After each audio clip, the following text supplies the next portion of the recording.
In this video, you'll learn how to set up and send email marketing messages in your store. Email marketing helps you stay in touch with your customers, share offers, news, and updates, and increase sales. First, go to Marketing and select Messages. Next, click the Add Message button and choose Newsletter. This opens a page where you can create and send a newsletter to your subscribers.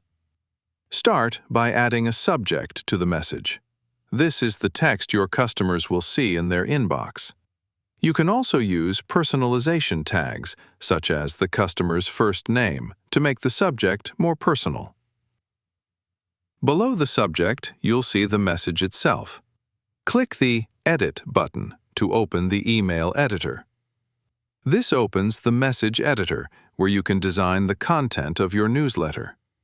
Here, you can add and edit text, images, and sections.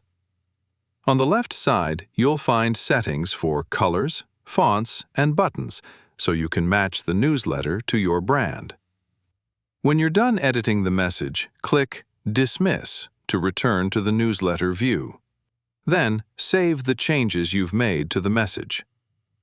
Next, choose the recipients for the newsletter. Here, you decide who will receive the message. You can send it to all customers who have opted in to marketing, or target it to specific customer groups. For this example, we'll send the newsletter to all customers. Then, choose when the newsletter will be sent. You can send the message immediately or schedule it for a specific date and time. For this example, we'll leave the message unscheduled and send it right away. When everything looks good, scroll back up. Click Save to store the newsletter. Finally, click Send to deliver the newsletter to your customers. After sending the newsletter, you can follow its performance in the Analytics section. Here, you'll see how many recipients the message was sent to and how many times it was opened. And that's how you create, send, and track an email marketing message in your store.